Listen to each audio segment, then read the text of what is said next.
नमस्कार, मैं हूं आपके साथ संजीवनी और आप देख रहे हैं भारत न्यूज 360 टीवी। आज बात ग्रेटर नोएडा में पिछले 6 महीने से आवासीय सेक्टरों में संचालित अवैध पीजी हॉस्टल्स और ओयो प्रतिष्ठानों को लेकर, जहां लगातार सवाल उठ रहे हैं। भारत न्यूज 360 टीवी ने अपनी कई ग्राउंड रिपोर्ट्स में फायर सेफ्टी, अवैध निर्माण, मानचित्र उल्लंघन और प्रशासनिक लापरवाही के मुद्दों को प्रमुखता से उठाया। प्राधिकरण के अधिकारियों ने कार्रवाई के दावे भी किए, नोटिस जारी होने की बात भी कही, लेकिन 6 महीने के बाद भी जमीनी हालात में कोई बड़ा बदलाव दिखाई नहीं देता। और अगर प्रशासन की लापरवाही के अंजाम को समझना हो तो उसके उदाहरण हाल ही में दिल्ली के मालवीय नगर और नोएडा सेक्टर 52 में साफ दिखाई दिए, जहां मालवीय नगर में एक भीषण आग ने 21 लोगों की जान ले ली, जबकि नोएडा सेक्टर 52 में समय रहते रेस्क्यू ऑपरेशन होने से कई लोगों की जान बच गई। इन दोनों घटनाओं ने एक बार फिर ये सवाल खड़े कर दिए हैं कि क्या प्रशासन कार्रवाई के लिए किसी बड़े हादसे का इंतजार करता है। ग्रेटर नोएडा में भी हजारों छात्र, नौकरी पेशी युवा और परिवार ऐसे ही भवनों में रह रहे हैं जहां सुरक्षा मानकों को लेकर लगातार सवाल उठ रहे हैं। ऐसे में सबसे बड़ा सवाल यही है कि क्या यहाँ भी चेतावनियों को नजरअंदाज किया जा रहा है। इस पूरे मामले की पड़ताल कर रही है हमारी bureau in chief Ananya Thakur. आइए सीधे चलते हैं उनके पास और जानते हैं कि आखिर 6 महीने के बाद भी ग्रेटर नोएडा में जमीनी हकीकत क्या है, कार्रवाई कहां तक पहुंची और क्या अब भी किसी बड़े हादसे का खतरा बरकरार है। अनन्या, आपने कई बार कहा कि नोटिस जारी हुए, सर्वे हुए और कार्रवाई के दावे भी किए गए, फिर आज भी अधिकांश अवैध प्रतिष्ठान कैसे संचालित हो रहे हैं? जी संजीवनी, बहुत-बहुत धन्यवाद आपका मेरे साथ ये जानकारी साझा करने के लिए और मुझे आमंत्रित करने के लिए। फ़र्स्ट ऑफ ऑल मैं बता दूँ आपको कि ये जब पहली बार मैंने ये मुद्दा उठाया था 11 दिसंबर को, और आज पूरे इस मुद्दे को चलते हुए 6 महीने से ज़्यादा हो गया है और नोटिस जारी हुए हैं। 1000 से ज़्यादा नोटिस जारी हुए हैं, जैसे कि इसमें हर एक विभाग की भूमिका है। जैसे आपने प्रोजेक्ट डिपार्टमेंट, प्रॉपर्टी डिपार्टमेंट और प्लानिंग डिपार्टमेंट, इसमें 3 डिपार्टमेंट है जिनकी अलग-अलग भूमिका है। जैसे प्रोजेक्ट डिपार्टमेंट का है कि जहाँ पे प्लानिंग डिपार्टमेंट बताएगा कि कौन-सा पीजी, कौन-सा जो भवन है वो जो इनके रूल्स हैं उनके मुताबिक चल रहा है या जो भी इनके रूल्स का उल्लंघन कर रहा है। तो ये सारी प्रक्रियाएँ हो चुकी हैं। सारे विभाग अपनी प्रक्रिया कर चुके हैं, उसके बाद भी अभी भी कार्रवाई नहीं देखने को मिल रही है। जबकि 2 महीने पहले इन्होंने जो फाइनल नोटिस जारी किया था और जितने भी निर्माण इन्होंने बताया कि भवन 1000 से ज़्यादा जो इन्होंने पीजी हॉस्टल्स ओयो चिन्हित किए हैं, उन पे नोटिस चस्पा हो चुका और जो इनके एक्चुअल जो आप इनके रजिस्टर्ड एड्रेस होते हैं, वहाँ पे इन लोगों ने जो है फैक्स के ज़रिए आप बाय डाक द्वारा इन्होंने वहाँ पे नोटिस भी भिजवा दिया है। लेकिन उसके बाद भी अभी तक कोई कार्रवाई देखने को नहीं मिल रही है। इसकी बड़ी वजह जो देखने को मिल रही है कि अधिकारियों का जो जीएनआईडीए का हमेशा का रवैया रहता है कि इनकी कार्रवाई बहुत देर होती है, बहुत लाग लपेट के बाद इनकी कार्रवाई होती है, जो कि इस केस में आप साफ तौर पर देख रहे हैं 6 महीने से ज़्यादा हो चुका है। 3 बार नोटिस जारी हो चुके हैं। एक बार 34 नोटिस जारी हुए थे, उसके बाद इनके 350 नोटिस जारी हुए थे, उसके बाद 1000 से ज़्यादा जो है पीजी ओयो हॉस्टल चिन्हित किए गए हैं, जिसपे से आपकी अगर लोकेशन की मैं बात करूँ संजीवनी, तो अल्फा, बीटा, गामा और नॉलेज पार्क शामिल है इनमें, जिसपे 6% और रेसिडेंशियल प्लॉट्स आते हैं, जिसपे अगर एफएआर, अगर प्लानिंग की मैं बात करूँ कि इसपे 2 ढाई मंजिला इसपे यहाँ से अप्रूवल है, लेकिन 4-4 5-5 मंजिला पीजी हॉस्टल्स खुलेआम चल रहे हैं। लेकिन जैसा कि आपने इस पे ब्रीफ भी दिया कि अगर मालवीय नगर की हम बात करें कि मालवीय नगर में 21 लोगों की जान चली गई सिर्फ और प्रशासन की लापरवाही की वजह से। क्योंकि उसपे आपने देखा कि बहुत बड़े लेवल पे ये मुद्दा भी उठा है और उसमें आपने देखा कि 5 से 6 महीने पहले ही हाई कोर्ट का ऑर्डर आ चुका था कि जितने भी अवैध संस्थान है, बी जितने भी ये संस्थान चल रहे हैं, इनको चिन्हित करके इन पे उचित कार्रवाई की जाए। लेकिन आपने देखा कि 5 कमरों से 6 कमरों का नक्शा पास था और वहाँ पे 25 कमरे बने हुए थे। ये जीता जागता उदाहरण कि वहाँ पे 21 लोगों की जान चली गई। और उसके बाद आपने भी देखा कि कार्रवाई कितनी तेजी से हुई है। वहाँ पे रातों रात कार्रवाई हुई, 18 से ज्यादा संस्थान सील किए गए हैं, उन पे कार्रवाई हुई है। और नोएडा में भी आपने देखा जैसे ये हादसा सामने आया तो नोएडा का जो फायर डिपार्टमेंट है और नोएडा अथॉरिटी ने ऐसे बहुत सारे हॉस्टल्स और पीजी चिन्हित किए और उनपे नोटिस भी जारी किया, कार्रवाई की खबरें भी सामने आ रही हैं। अब बात करूं अगर ग्रेटर नोएडा की, तो संजीवनी यहाँ पे जो अधिकारियों का रवैया अगर मैं बात करूं तो मैं खुद पर्सनली जब ये अधिकारियों का, जैसे कि आप देखते हैं कि ऑर्डर है कि कोई भी अधिकारी का सीयूजी नंबर जो होता है ऑफिशियल नंबर, 24/7 ऑन रहेगा और कॉल भी उठेगी। लेकिन जब हम कॉल करते हैं, ईमेल भी किया है हमने इस पे स्टेटस जानने के लिए, तो ईमेल का कोई जवाब नहीं आता है और कॉल की बात करूँ तो कॉल इनका कभी भी नहीं उठता है। और इस पे हमारे पास रास्ता बचता है कि हम इनके ऑफिस विजिट करके फॉलो अप ले लें केस का। तो आज तक जितने बार भी विजिट किया है, एक बार में कोई भी अधिकारी, जैसे कि बहुत बिजी डिपार्टमेंट है जीएनआईडीए में, पूरे गौतम बुद्ध नगर का, ग्रेटर नोएडा बहुत बड़ा क्षेत्र है। आखिरकार ये जिम्मेदार अधिकारी है, इनके पास बहुत काम है। तो जब हम यहाँ पे विजिट करते हैं तो 2-2 ढाई-ढाई घंटे, मेरे पास वीडियो भी मौजूद है, मैं आपको दिखा दूंगी कि मैंने वहां 2 घंटे बाहर पे बैठ के वेट किया है।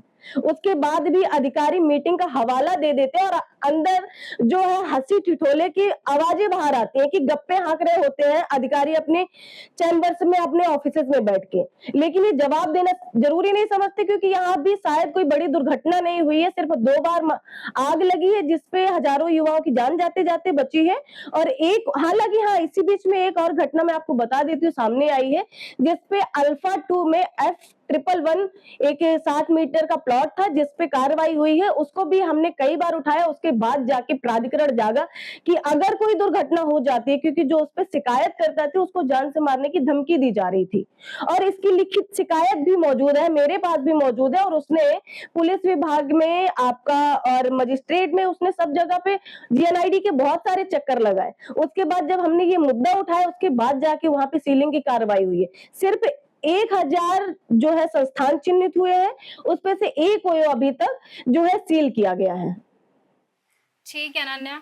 और अनन्या, हम साथ ही आपसे ये भी जानना चाहेंगे कि क्या ये सच है कि अवैध पीजी और हॉस्टल संचालकों को राजनीतिक या प्रशासनिक संरक्षण प्राप्त है, जिसकी वजह से कार्रवाई रुक जाती है? हाँ संजीवनी, ये तो आप देख ही रहे हैं कि जिस हिसाब से 6 महीने से इस केस को टरकाया जा रहा है और लीपापोती की कार्रवाई चल रही है, तो आप साफ तौर पर दे सकते हैं कि जब तक किसी भी बड़े रसूखदार का अगर हाथ नहीं है, किसी बड़े रसूखदार का अगर इसमें नाम नहीं है, तो अभी तक कार्रवाई हो जाती। और अगर कार्रवाई नहीं होती तो इस प्रकार से 6 महीने तक ये जो इतना बड़ा मुद्दा है कि आप सीधे तौर पर देख रहे हैं कि जहां पे अगर 10 लोगों का मान्यता प्राप्त है कि जिस जगह पे सिर्फ 10 लोग ही रह सकते हैं, वहां पे अगर 100 से ज्यादा लोग रह रहे हैं, तो आप सोचिए कि कितना बड़ा जनहानि हो सकता है अगर कोई बड़ी दुर्घटना होती है। उसके बावजूद भी अगर जीएनआईडीए के मुखिया, और इसकी बात करूं संजीवनी की, मैं पर्सनली जब गई हूँ सीओ साहब से इस पे बात करने, तो उन्होंने 2 बार कॉल करके, जो जीएम प्लानिंग लीनू सहगल है, उनको मेरे सामने उन्होंने कॉल किया है कि इस पे कार्रवाई कीजिए, कमेटी बनाई जाए और जितना जल्दी हो सके इस पे कार्रवाई कीजिए। ये बहुत जो है ज्वलंत मुद्दा है। अगर कल को कोई दुर्घटना होती है तो इसकी जिम्मेदार अथॉरिटी होगी, प्राधिकरण होगा। तो उसके बाद भी सोचिए कि आज तक कोई कार्रवाई नहीं हुई। अभी 2 दिन पहले जब मैं इस पे जीएम प्लानिंग लीनू सहगल और इसके जो जीएम है सुधीर जी, जो अभी करेंटली वहां पे वर्किंग है, इनसे जब बात हुई तो उन्होंने बोला हमारी तरफ से तो हमने सारा कुछ दे दिया है, अब हमारी तरफ से कोई कार्रवाई नहीं बनती है। तो अब ये सोचिए कि आखिर कार्रवाई करेगा कौन, जिनका सारा, अगर मैं रूल बुक की बात करूं कि लीज डीड की प्रॉपर्टी डिपार्टमेंट का होता है कि अगर प्लानिंग इस पे बताता है कि अवैध तरीके से चल रहे हैं, नक्शा अगर 2 फ्लोर का पास हुआ है, 4 फ्लोर की बिल्डिंग है, तो उसके बाद में प्रॉपर्टी डिपार्टमेंट उसको नोटिस भेज के लीज डीड कैंसिल करने की कार्रवाई करता है। लेकिन ये कार्रवाई सम्मिलित तरीके से होती है जितने भी अवैध गतिविधियां होती हैं। तो क्या जीएनआईडीए सिर्फ टोपी ट्रांसफर का, इस पे आप सीधे सीधे देख रहे हैं कि प्रोजेक्ट डिपार्टमेंट प्लानिंग को दे रहा है, प्लानिंग प्रॉपर्टी को दे रहा है और प्रॉपर्टी घुमा फिरा के फिर से प्लानिंग में आ रहा है। तो ये कहीं ना कहीं घुमाने का एक जो प्रकरण है, हमेशा से जीएनआईडी में आप देखते हैं कि कार्रवाई हमेशा डिले होती है। लेकिन इस वाले प्रकरण में तो हद हो गई, क्योंकि इतना बड़ा ज्वलंत मुद्दा है और अभी रिसेंटली इतना बड़ा दुर्घटना सबने देखा कि 21 लोगों की जान चली गई सिर्फ प्रशासन की लापरवाही की वजह से। तो इसमें जरूर कहीं ना कहीं बड़े लोगों का नाम भी आ रहा है, लेकिन हाँ, इसके कोई अभी मौजूदा अगर तथ्य की सबूत की बात करें तो मौजूदा सबूत नहीं है, लेकिन विश्वसनीय सूत्रों से ये जानकारी जरूर सामने आ रही है। बिल्कुल अनन्या। अनन्या, हम साथ ही आपसे ये भी जानना चाहेंगे कि क्या आपके पास ऐसे दस्तावेज, वीडियो, ऑडियो, सरकारी रिकॉर्ड या फिर पारदर्शी गवाह हैं जो ये साबित कर सके कि अधिकारियों को पहले से इन अवैध गतिविधियों की जानकारी थी? जी संजीवनी, आप गतिविधियों की अगर वीडियो की बात करें तो अधिकारियों को तो साफ तौर पे भली भांति परिचित हैं इससे। 6 महीने से मैं इस पे फ़ॉलो अप ले रही हूँ, 12 से ज़्यादा बार मैं रिपोर्ट चला चुकी हूँ और इस पे जो एसीयू प्लानिंग है लक्ष्मी वीएस, इस पे खुद कैमरे पे आके 2 बार बोल चुकी हैं कि हम इस पे उचित कार्रवाई करेंगे। कमेटी बनाई गई है, जिसपे पुलिस विभाग और जीएनआईडीए के प्लानिंग, प्रॉपर्टी, प्रोजेक्ट डिपार्टमेंट और आपका ये अगर इसकी बात करें डीएम कार्यालय से भी इस पे 5 लोगों की कमेटी बनाई गई है। तो इस पे भली भांति जितने भी सीनियर अधिकारी हैं, इनको एक खतरे का भी अंदाजा, इन्होंने स्वीकार भी किया है कि जितनी भी गतिविधियां अवैध तरीके से चल रही है और इस पे उचित कार्रवाई भी होगी। इसका नोटिफिकेशन भी इन लोगों ने निकाला है। अमर उजाला के एक पेज पे इन्होंने सार्वजनिक नोटिफिकेशन भी निकाला था और इन्होंने नोटिस भी चस्पा किए हैं। तो इस बात से तो आप अंदाजा लगा ही सकते हैं कि ये मुद्दा सबकी नजरों में है और इसको ये लोग स्वीकार भी करते, उसके बाद कार्रवाई क्यों नहीं कर रहे हैं। जब हम इस पे ग्राउंड रिपोर्टिंग के लिए मैं गई थी तो वहां पे जो लोग हैं जो पीजी संचालित कर रहे हैं, उन लोगों ने खुद ऑन कैमरा इस पे बोला है कि आप लोगों को क्या दिक्कत है, अगर हम चला रहे हैं तो आपको इससे क्या। जब प्राधिकरण को कोई दिक्कत नहीं, प्राधिकरण के अधिकारी कहते हैं कि हमें कोई इस पे आपत्ति नहीं है, लेकिन मीडिया रिपोर्ट से चल रही है चूंकि, तो इसलिए हमें कार्रवाई करनी पड़ रही है। तो इससे आप भी देख रहे हैं और कहीं ना कहीं सीधे इस तरफ इशारा है कि प्राधिकरण को कोई दिक्कत नहीं है, जब तक शांति पूर्वक अगर जितनी भी गतिविधियां हैं अवैध तरीके से चले या वैध तरीके से चले, उन्हें कोई इससे फर्क नहीं पड़ता है। क्योंकि कहीं ना कहीं आप भी देख रहे हैं ना कि उनके घर के बच्चे इस पे नहीं रहते हैं, उनको इससे कोई फर्क नहीं पड़ता है कि कितने लोगों की जान जाती है। ये अधिकारी जिनको सैलरी दी जाती है जिम्मेदारी निभाने की, और ये अपने एसी दफ्तरों में बैठ के सिर्फ कुर्सियां तोड़ते हैं और मीटिंग का हवाला देते हैं। तो अब इस पे आगे अगर दस्तावेजों की बात करूं तो हाँ, मेरे पास कुछ वीडियोस मौजूद है जिसपे साफ तौर पर ये जो पीजीओए हॉस्टल्स चला रहे हैं वो कहते हैं कि आप लोगों को इससे दिक्कत है, अधिकारियों को दिक्कत नहीं है। तो अब ये सोचिए अधिकारियों को क्यों दिक्कत नहीं है। अगर उनके कार्य क्षेत्र में, उनके ग्रेटर नोएडा क्षेत्र में ये अवैध गतिविधियां हो रही तो इनको दिक्कत क्यों नहीं है। दिक्कत तब होगी क्या जब सैकड़ों लोगों की जान चली जाएगी, तब उसके बाद प्रशासन जागेगा, तब इनके गांधारी की जो इन्होंने पट्टी बांध रखी है तब खुलेगी, उससे पहले इनकी शायद आंखें नहीं खुलेंगी।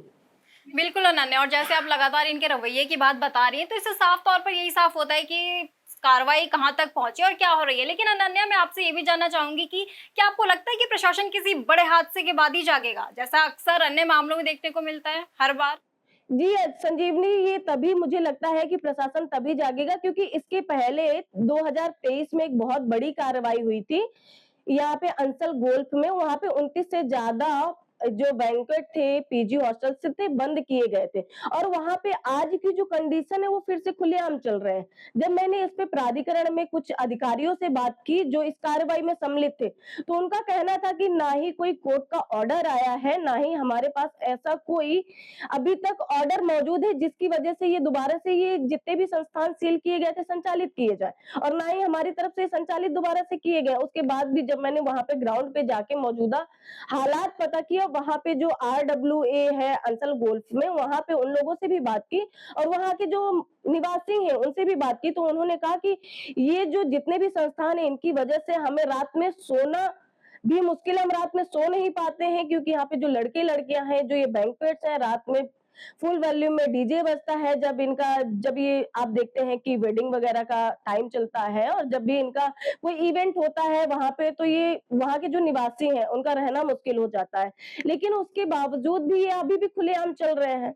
तो क्या आपको लगता है कि अगर एक आम नागरिक, आपको पता है संजीवनी की, जब यहाँ पे ग्रेटर नोएडा, नोएडा कहीं पे भी किसी भी क्षेत्र में जहाँ पे अथॉरिटीज काम करती है, अगर कोई एक ईंट भी आगे बढ़ाता है तो डिपार्टमेंट का वहां पे जो ग्राउंड टीम होती है पहुंच जाती है गाड़ी लेके उसका वो एक ईंट गिराने के लिए। लेकिन ये सोचिए यहाँ पे ग्राउंड पे 5-5 मंजिला खुलेआम पीजी हॉस्टल चल रहे हैं और प्राधिकरण कहता है कि हमारे पास कोई शिकायत नहीं है, हमारे पास इसकी कोई जानकारी नहीं है। तो आपको क्या सच में लगता है कि कोई जानकारी नहीं है? क्या इनकी जो ग्राउंड टीम है वाकई में विजिट करती है तो आंखों पे काला चश्मा लगा के घूमती है, या यूं कहे कि नोटों की पट्टी बंधी होती है उनके आंखों पे, इसलिए शायद दिखता नहीं है? क्योंकि अगर मुझे दिख गया, वहां पे रहने वाले लोगों को दिख रहा है और लिखित शिकायतें, कई बार लिखित शिकायतें दी गई है। मेरे पास अभी भी दस्तावेज मौजूद है, वहां के नागरिकों के वीडियो बयान मौजूद है जिसको उन्होंने बोला है कि हम सालों से दफ्तरों के चक्कर काट रहे हैं जीएनआईडीए के, लेकिन आज भी ये अधिकारी इतने ढीठ हो चुके हैं कि कार्रवाई कार्रवाई के नाम पर सिर्फ नोटिस देते हैं। जैसे देखा भी है, बाकी मामलों में भी देखा, और वहाँ पे जो लोग हैं वो भी कहते हैं कि मैम साल में 3 से 4 बार यहाँ पे नोटिस आता है, उसके बाद में पता नहीं कार्रवाई क्यों नहीं होती है। कहीं न कहीं इस पे एक जो मिलीभगत का एंगल आप हमेशा देखती हैं कि लगता है कि अधिकारी और जो अवैध कारोबारी होते हैं उनके मिलीभगत के जो किस्से सामने आते हैं, तो इस केस में ये साफ तौर पर दर्शाता है कि कहीं न कहीं मिलीभगत है। और जैसे विश्वसनीय सूत्रों के हवाले से जो खबरें सामने आ रही हैं, आरोप लग रहे हैं कि जैसे ही कोई भी खबर चलती है, उसके बाद में नोटिफिकेशन जारी होता है, नोटिस जाता है, उसके बाद ठंडे बस्ते में कार्रवाई को डाल दिया जाता है। तो इस केस में संजीवनी यही हो रहा है। लेकिन हाँ, अब आगे वाली अगर मैं बात करूं कि अभी इस पे कार्रवाई क्या हुई है, तो कार्रवाई संजीवनी सिर्फ इस पे नोटिस जारी हुए हैं। कोई भी विभाग अपनी जिम्मेदारी लेने के लिए तैयार नहीं है।